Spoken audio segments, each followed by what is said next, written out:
Chuck Schumer endorsed Keith Ellison to be the new head of the DNC, which set off my antenna, meaning, hey, why would someone who's in bed with Wall Street endorse a guy who's supposed to be diametrically opposed to Wall Street? So that made me nervous. And my theory was that he wanted Chuck Schumer. They just voted him in to be the new leader in the Senate for the Democrats. And I think that was all part of that. Hey, I'll endorse you if you guys still vote for me to be the leader. So I looked into Keith Ellison. Now, I'm coming to the point of view that the Democratic Party needs to be cleansed.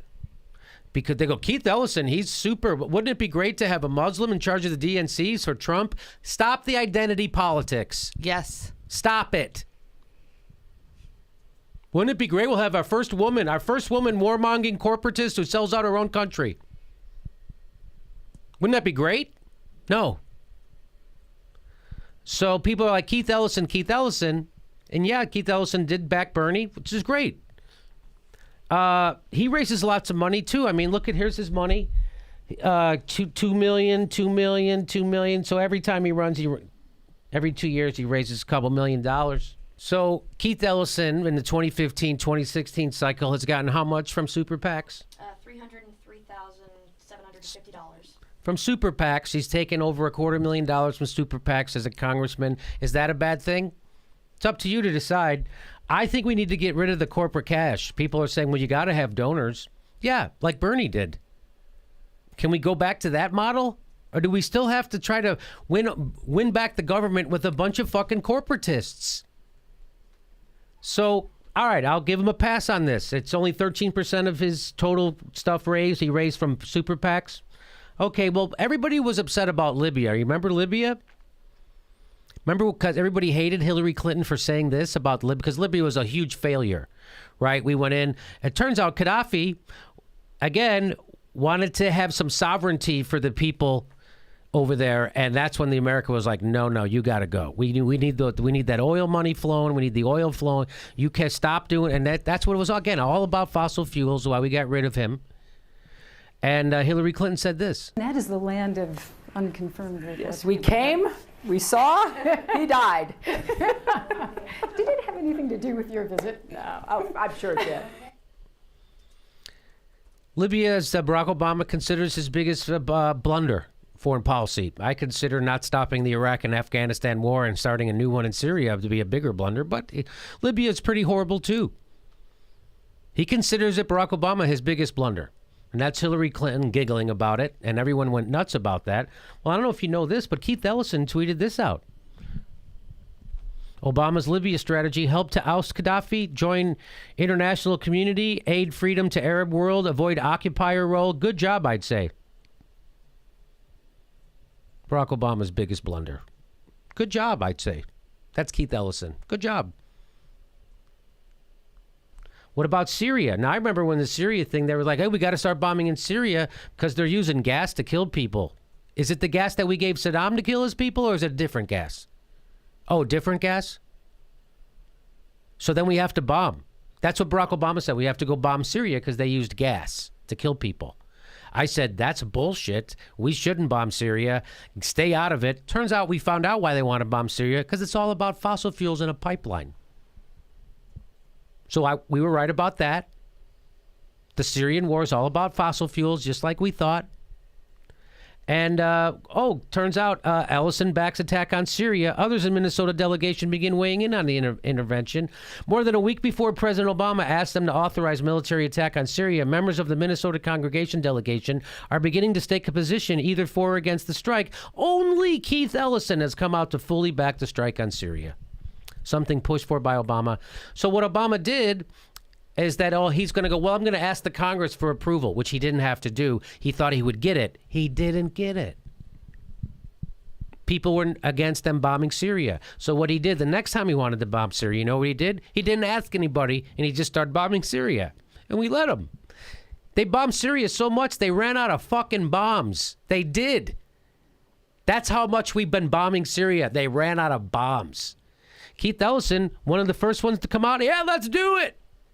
This is after Iraq, after Libya. Let's do it. Good thing we're avoiding occupier role.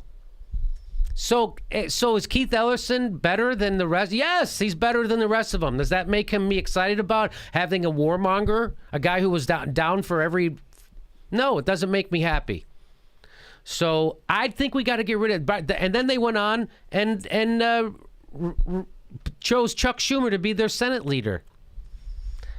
I think it's time we got to start a third party and then make the Democrats come to us, because this idea of we're going to hold their feet to the fire after they're elected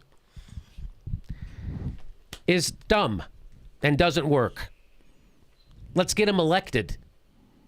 And how do you get elected? By talking to the people, like Trump did.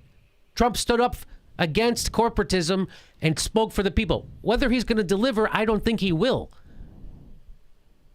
No, but snake oil, but they bought it. Yeah, but snake oil is better than no oil, which is what the Democrats are offering people. Shit. Unless you're a patent holder or you're a Wall Street banker. So I was like, okay, I'm Keith Ellison. Okay, I'll look the other way on his foreign wars. I'll look the other way. And then they went and did Chuck Schumer. They did Chuck Schumer.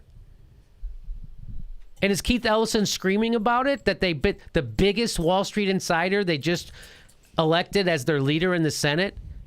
Do you think I'm going to lift a finger to help turn the Senate blue if Chuck Schumer's the leader? Because I ain't. So this is the problem for the Democrats, which it turns out is a problem for our country. And now we have to decide what to do. They already put Joe Manchin in a position of power. The Democrats, Joe Manchin, who couldn't be. He's to the right of George Bush. The Democrats are doing it again. So I think it's a dead party. So it's great that people are going to try to get halfway excited about Keith Ellison. Good for you. I think the Democratic Party. I don't know what to do. I think we need to start a new party. I really do. That's not hyperbole. Anybody? What do you guys think?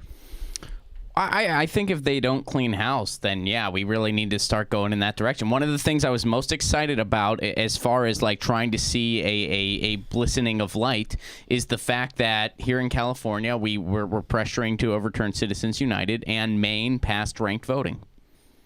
Those were the two things I smiled about a little bit. And then some other state ordinances as well, but... Well, I can't help but think, when you talk about Schumer, Pelosi, Reid, none of these people have ever inspired me. But you know who's inspired me? Kshama Sawant. Yes, me too. She inspires me. That's who I'll follow. Yep. And we already know through your interviews with her that the Democrats didn't support her. She had to fight against the Democrats to get $15 minimum wage in Seattle. She told us that. The Democratic mayor said, you're never going to get that passed. And I'm going to work against you. And she got it passed anyway.